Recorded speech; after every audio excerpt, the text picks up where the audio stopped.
This is Northern Light for Tuesday, August 4th. Good morning. I'm Monica Sandreski. And I'm Catherine Wheeler. Governor Kathy Hochul visited Lake Placid yesterday to promote the state's potential bid to host a Winter Olympics in New York City and the Adirondacks.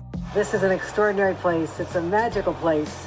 It's a place where miracles are made and miracles will be made in the future.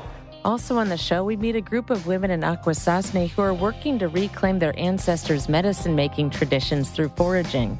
Where else are we going to get it from? We already lost so much. I want to continue and try to learn more for them. And I don't know how else to learn besides go out harvesting and asking questions myself. And we have a conversation with Canadian singer-songwriter Jenn Grant about her new album that she says is personal, painful, and in process. All that's coming up on Northern Light. Stick with us.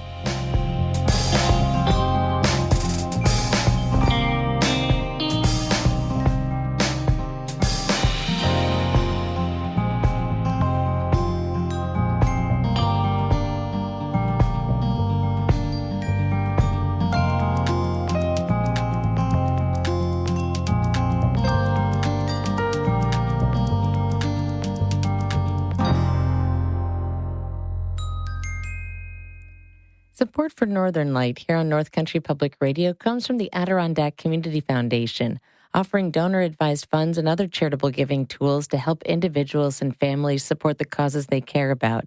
adkcommunityfoundation.org. And from the Seagull Festival in Schroon Lake, presenting Heggie and McNally's opera Dead Man Walking, August 5th to the 8th. More at seagullfestival.org. And from McFadden Deer Insurance in Canton, Potsdam, and Gouverneur, encouraging North Country residents to support local nonprofit organizations that provide services to those in need. McFaddenDeer.com.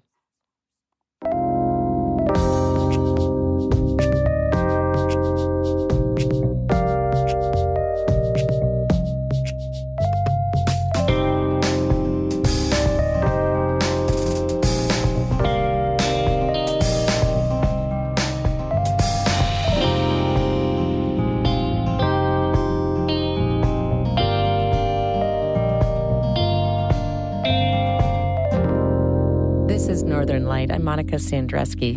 And I'm Catherine Wheeler. Governor Kathy Hochul was in the Adirondacks yesterday and toured some of the Olympic facilities in Lake Placid. Hochul is promoting a potential bid to host the 2042 Winter Games in both Lake Placid and New York City. Emily Russell reports.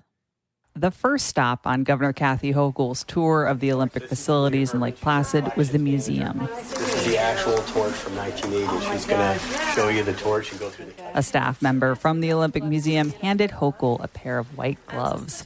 After putting them on, the governor held up the 1980 torch and shared her lofty goal. My job is to bring the torch back. There you go. With this incredible dream team. 2042! Yes. Last month, Hochul created an Olympic exploratory committee. The goal is to figure out what it would take to host the games between Lake Placid and New York City. The idea is that the snow and sliding sports could be held in the Adirondacks, while New York City could host arena events like hockey and figure skating. The next stop on Hochul's tour was the 1980 hockey rink, where the American men defeated the Soviets in a game that became known as the Miracle on Ice. Lake Placid is currently hosting a women's hockey tournament for top players under the age of 18. The governor was wearing a blue jacket with stars and stripes on the arms and USA in big, bold letters on the back. This is an extraordinary place. It's a magical place. It's a place where miracles are made and miracles will be made in the future. Speaking to some state lawmakers, local leaders, and reporters, Hochul acknowledged the hurdles of hosting part of the games in Lake Placid, a town of about 2,200 people. We figure out the housing challenges. We figure out the infrastructure that has to be done with the roads in this area. Work on linkages between New York City and the North Country, what that looks like. Hochul said that the recent Winter Games in Italy, hosted between Milan and Cortina, proved that splitting the games between a big city and a smaller mountain town can work. State Assemblyman Robert Carroll was at those recent Olympics. He says traveling between the two host locations was similar to what it would be like in New York. I took a train from Milan to outside of Venice, and then I took a bus. And the road from outside of Venice to Cortina is a mountainous road that's about one lane in each direction. Carroll represents part of Brooklyn, but has a second home in the Adirondacks.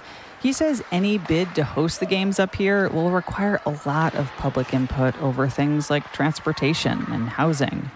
The only way this will be successful in New York City or in Lake Placid is if we listen to local communities and we solve those problems. Ava McNaughton competed at the latest Olympics in Milan. She's a goaltender for the women's Olympic hockey team, which just won gold. McNaughton says she saw the Italian city pivot after the Olympics. They were turning our housing into apartments for students after, and so I think a lot of those same principles can be used in what would be this 2042 Olympics. Lake Placid has hosted 2 Winter Olympics, first in 1932 and most recently in 1980. But the games are a lot bigger and more complicated than they were back then. About 500,000 tickets were sold for the 1980 games. At the latest Olympics in Italy, ticket sales were around 1.3 million. McNaughton has her sights set on competing in the next Winter Games in the French Alps and maybe 4 years later in Salt Lake City. As for the 2042 games, she says those athletes would be lucky to compete in Lake Placid. It would be an incredible honor to represent your country at any Olympics, and obviously it was, but just to be able to be here and kind of almost relive 1980 would be incredible. Governor Hochul says the exploratory committee will spend the next year looking at the costs and benefits of hosting the games, as well as the hurdles and challenges. Then the state will decide whether to submit an official bid to the International Olympic Committee. Emily Russell, North Country Public Radio, Lake Placid.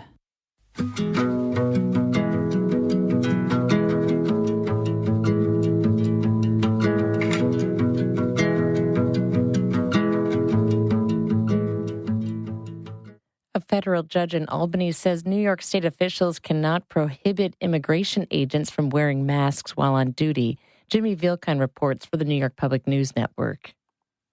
U.S. District Court Judge May D'Agostino says ICE agents can keep covering their faces while a challenge by the Trump administration works its way through the court. But D'Agostino ruled that the state can ban formal cooperation agreements between ICE and local police departments. Democrats enacted both provisions in May to protect immigrants from aggressive enforcement. State Senator Pat Fahey is an Albany Democrat who says she hopes the ruling is appealed. We still won in the court of public opinion because people understood that local and state law enforcement were fully undermined by having masked armed agents. Federal officials say the new state law hurts public safety. In Albany, I'm Jimmy Vilkine for the New York Public News Network. A federal courtroom in Syracuse was the setting last week for a confrontation between New York State and oil and coal companies over the pollution causing climate change. Dave Bullard with the New York Public News Network has more.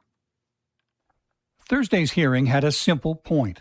The oil and coal companies, joined by 22 states, want New York's new Climate Superfund law killed in its cradle. The Climate Superfund is modeled after the Superfund efforts that continue to clean up land polluted by companies. It would force oil and coal companies to give the state $75 billion over 25 years to mitigate the harm done from climate change caused by emissions from burning oil and coal. Blair Horner of the New York Public Interest Research Group attended the court hearing, and he says that's only fair. Recent estimate on a report came out about a week ago said about $500 billion to New Yorkers' tax bills is going to be attributable to climate damages.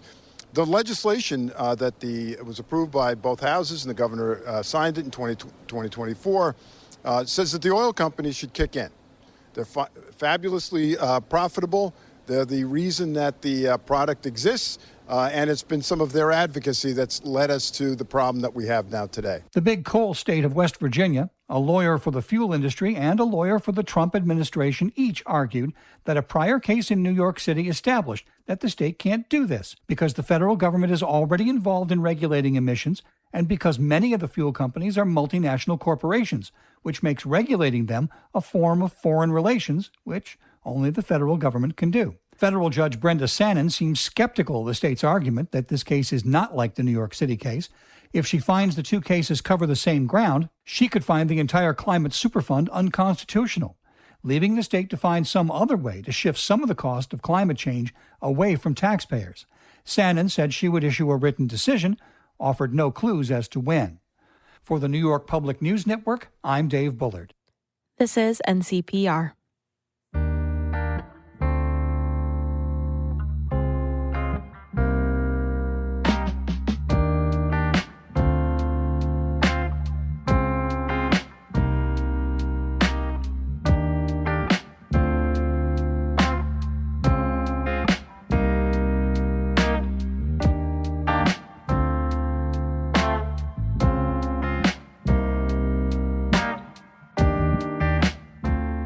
You're listening to Northern Light, only here on North Country Public Radio. It's 8:10. Good morning. I'm Monica Sandreski.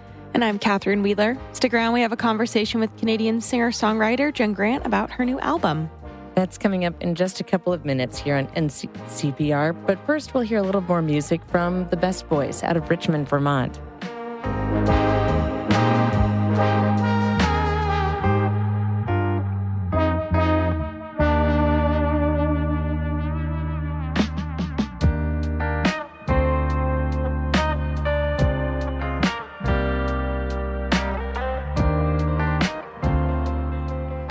For Northern Light comes from the Thousand Islands Arts Center, Clayton, offering year-round programming for adults and children of all ages with classes in painting, weaving, pottery, and more. Details at tiartscenter.org. And from the Wild Center in Tupper Lake, presenting When Waters Rise, a conference on Adirondack flooding risk, response, and resilience. August 6th. Details at wildcenter.org.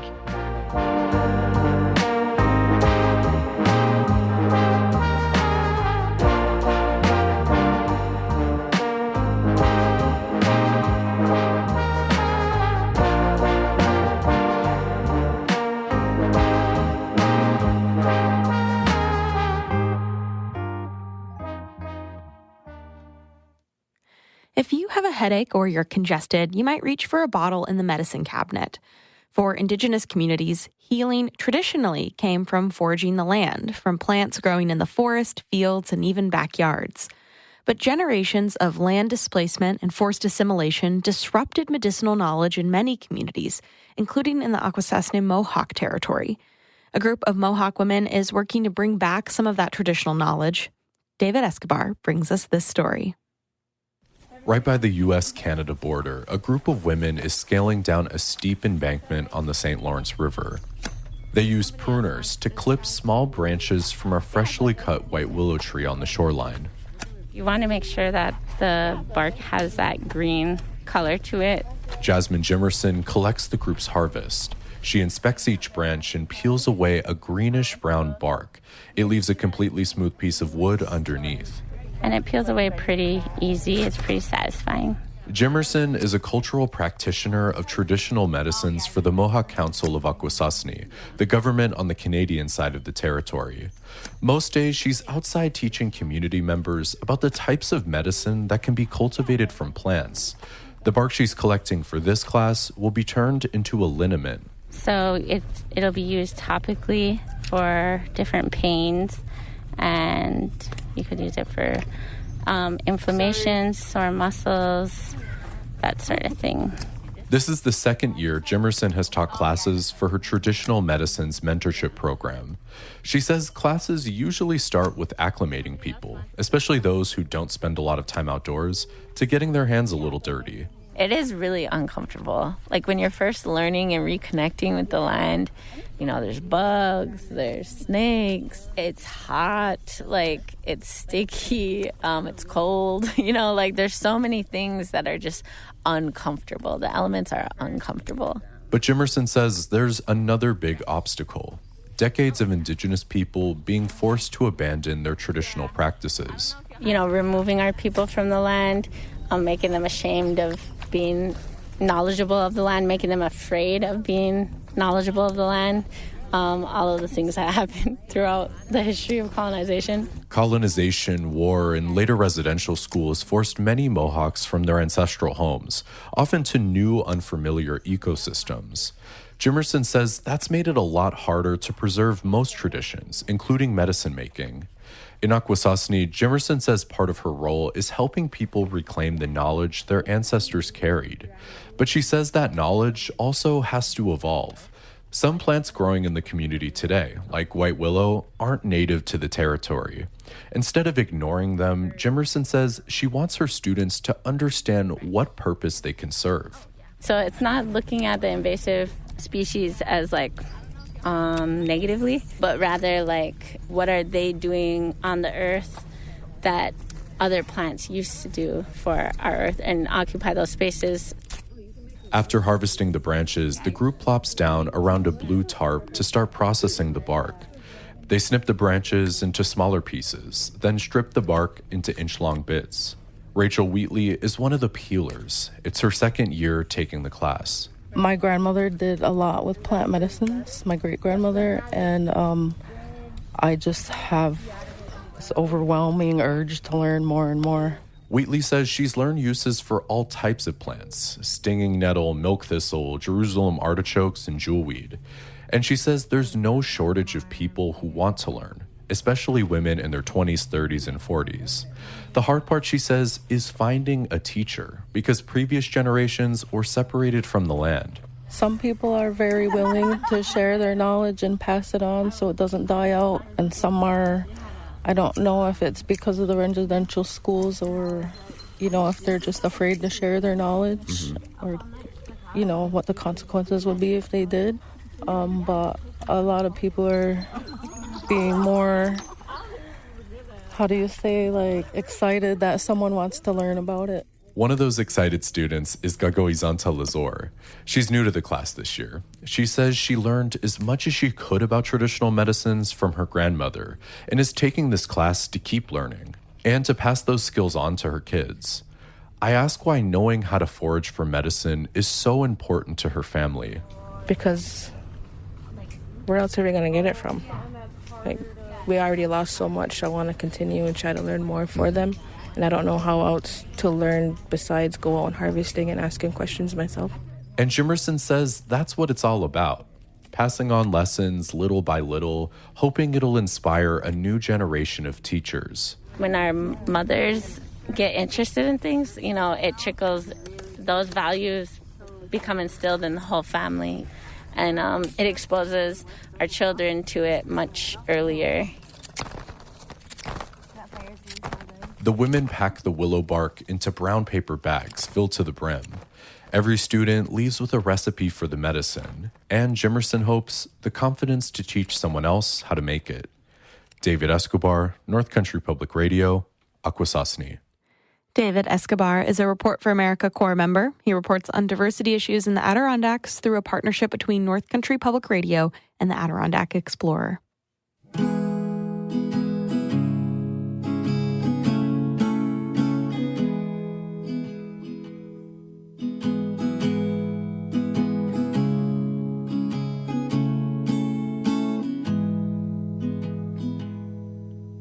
A woman was found dead inside a home in the Adirondacks last weekend.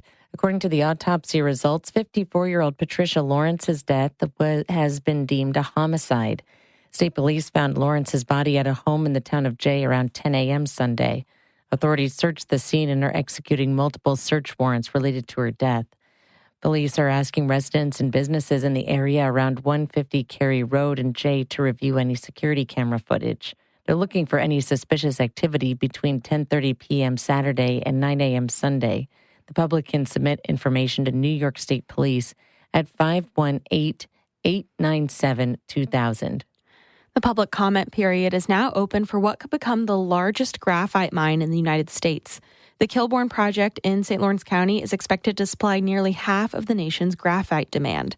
Graphite is an essential mineral used in batteries and technology. 60% of the project's funding came from federal sources. According to a press release, the U.S. Army Corps of Engineers has opened the public comment period for the Aquatic Resources Permit. If approved, the mine in Gouverneur would be the first and only commercial-scale graphite mine in the U.S. It's expected to create hundreds of jobs in the North Country. The public can submit comments on the project to the U.S. Army Corps from now until September 1st. This is NCPR.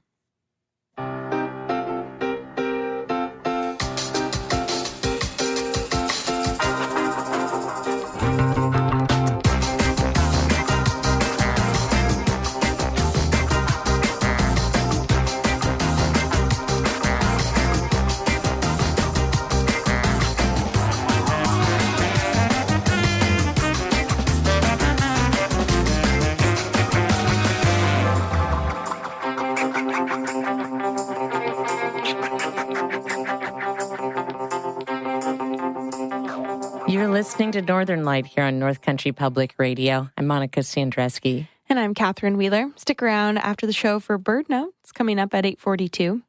With our eyes to the skies, sunset in Port Henry is at 8:14. And if you look up, the moon is a waning gibbous at 65% of full. Sunny skies are coming your way today with highs in the mid-70s to mid-80s expected, low humidity and good air quality too. Sunny skies continue during the day tomorrow. There is a chance of showers and thunderstorms as we head into the day on Thursday. At last check, it was 19 degrees in Cornwall, 71 degrees in Plattsburgh, 61 in Saranac Lake, 69 degrees in Fort Drum, and 57 in Old Forge.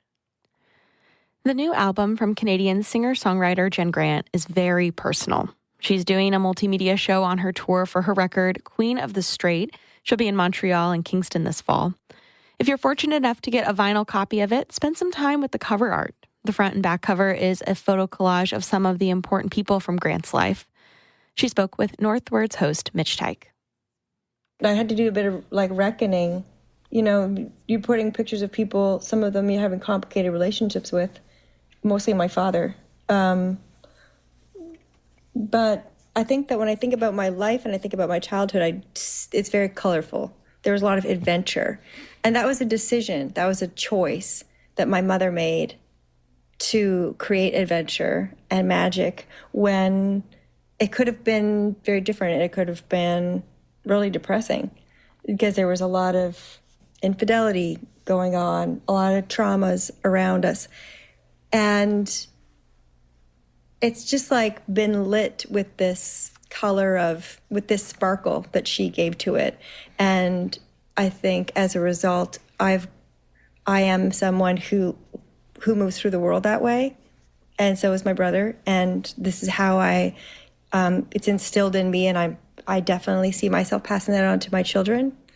There's a theme of legacy throughout the show of that it is not something that is instilled in us when we are born, but it's the culmination of choices that we make throughout our life, whether they're big or small choices, that they all matter and they all lead into this idea, this important idea of our shared humanity.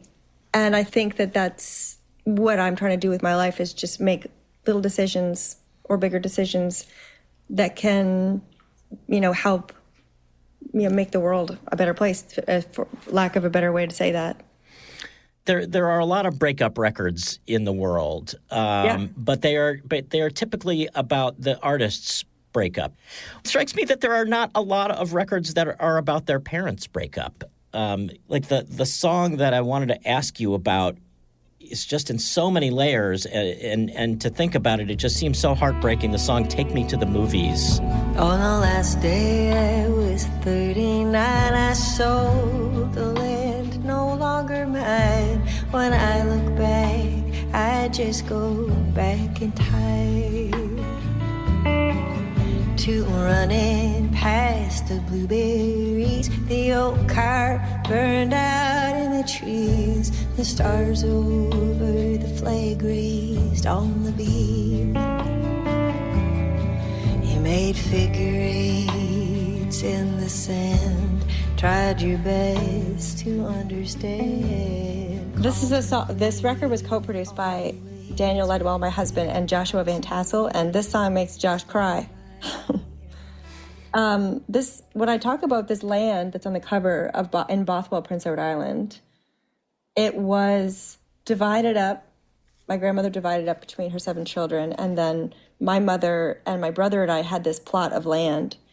And then because of a lot of strife in that family and people selling things, and it was no longer what I wanted it to be. It became kind of a sad place. And so I start the song talking about selling it after my mother died. My brother and I sold the land, and then I took that money, and my husband and I, we bought a cottage in a different place in PEI, and I've really been healing my relationship with Prince Edward Island, I think, and healing my childhood wounds through creating these new memories with my children. Luckily, from a place of real joy and happiness, and in really a happy partnership with my husband, who I really love co-parenting with. And it talks about the land there. It just talks about my memories of that area, and on images of we had a cottage on that land, and my mother my dad had been having an affair for like 8 years, and she kept trying to make the relationship work. And he couldn't leave his mistress. And there's this image of my mom just on the beach and making figure eights in the sand. And it's just one of those actions she would do, you know, like after, if she had like a toasted tomato sandwich and a cup of tea, she'd always kind of rub her hands together and make this sound with her hands after, or like little things like that you remember. And I can always remember her making these figure eights in the sand. And that's would mean she was in a sort of a peaceful but reflective moment. And I think she spent a lot of time trying to figure out how she could salvage this relationship with this man that she really adored, who was an awful husband. Yeah, it talks about us just kind of being on the sand dunes and playing together, and all of these plans that would go into accommodating my dad. It's like my mother had us the whole year, and she raised us. And then there would be so much energy that would go into, when he would want to pick us up for Christmas, that type of thing. Or if he was going to take us out, we always did the same thing where we would go for Chinese food and we would go to a movie. And I loved that, but it was always that. And also there was very, very few times that we got to be with him alone without his wife. Yeah, I guess it's just kind of about that, like about this unbalance and kind of accommodating him, who I love, where he didn't really deserve it. It's like also trying to figure out what is going on. Like there's so many things that were going on that I'm just still figuring it out. Is it, and maybe this is just what an artist does, but does it strike you at all as unusual to be figuring this out in front of an audience?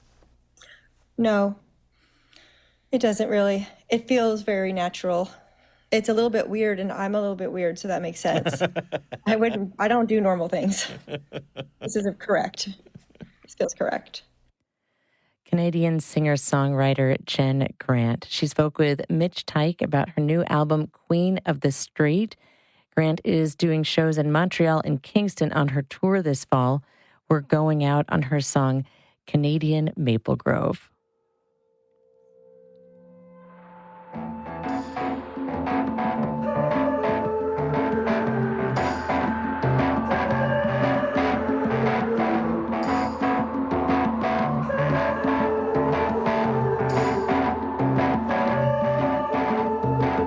So your body and your mind need a new dress. We're going out tonight. Black sequins and water pearls. You don't need those to get them, girl.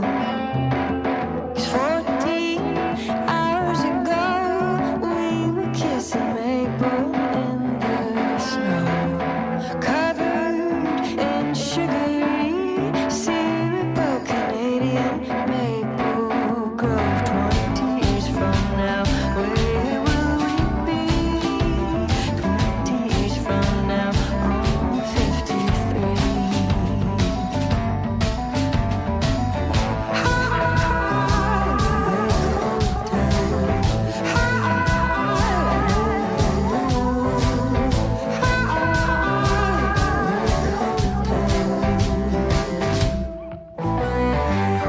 And blackbirds and blooming trees open at the gates waiting for me.